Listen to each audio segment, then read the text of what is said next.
Hi everyone. Today in this video, I'll try to cover all the important concepts of Git. The reason why I'm making this video, and I quote, Git is the most important and powerful tool in software development, and every goddamn software engineer should know how to use it. Before jumping into what is Git, I'll give a brief about who created Git and why was it created.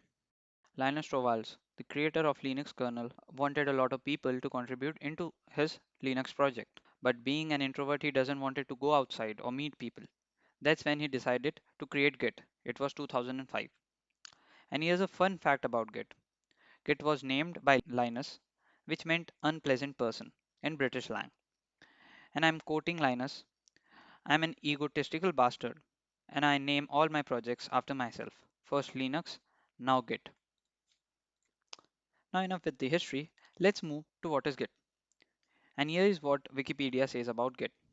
Git is a software for tracking changes in any set of files, usually used for coordinating work among programmers, collaboratively developing source code during software development.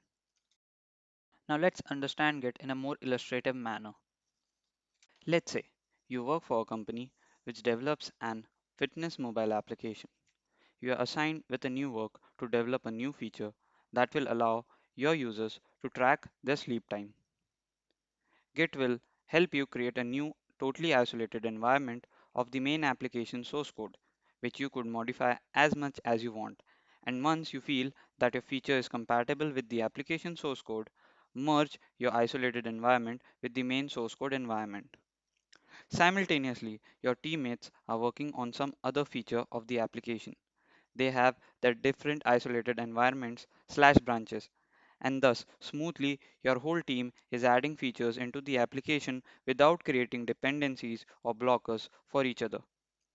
This was what Wikipedia tried to explain through that definition. Now let us understand version controlling through Git.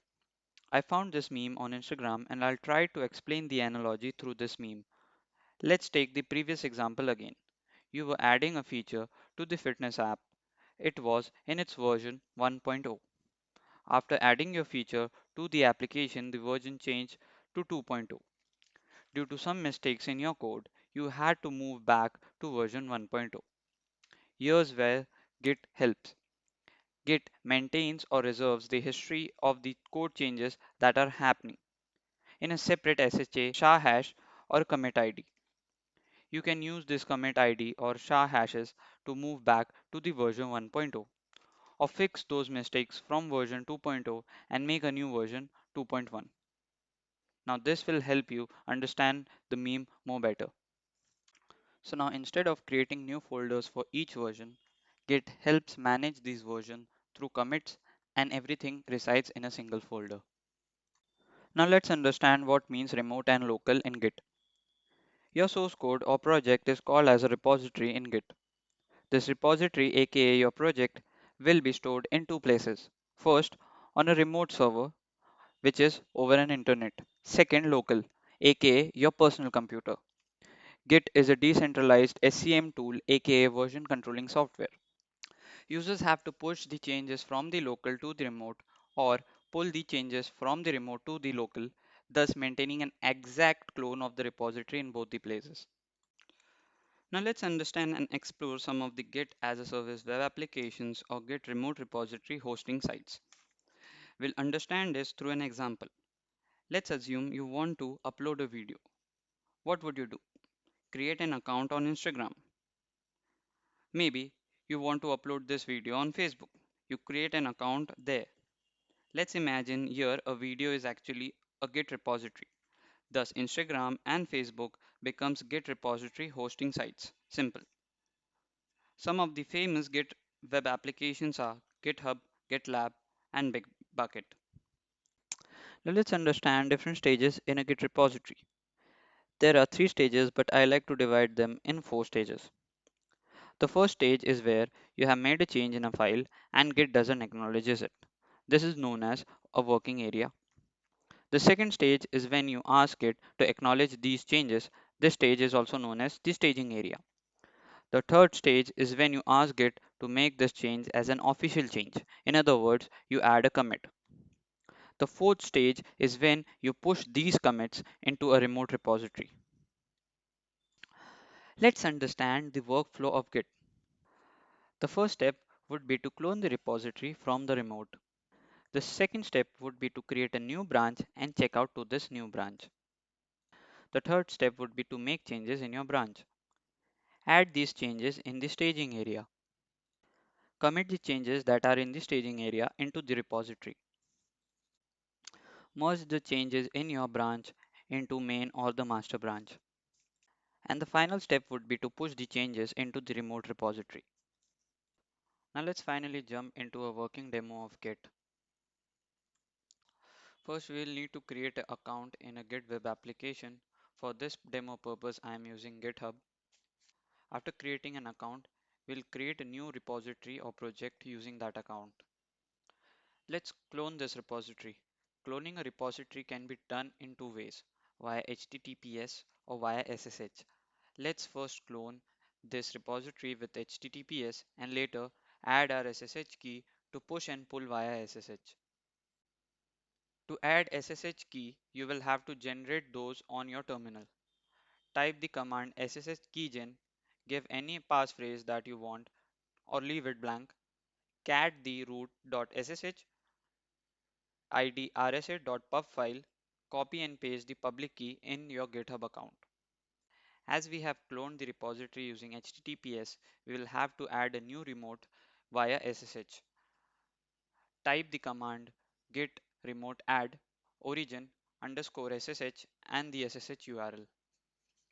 Now that we have cloned our repository, let's start working with our project. First, we'll create and check out to a new branch. To create a new branch, we'll write the command git branch and the branch name.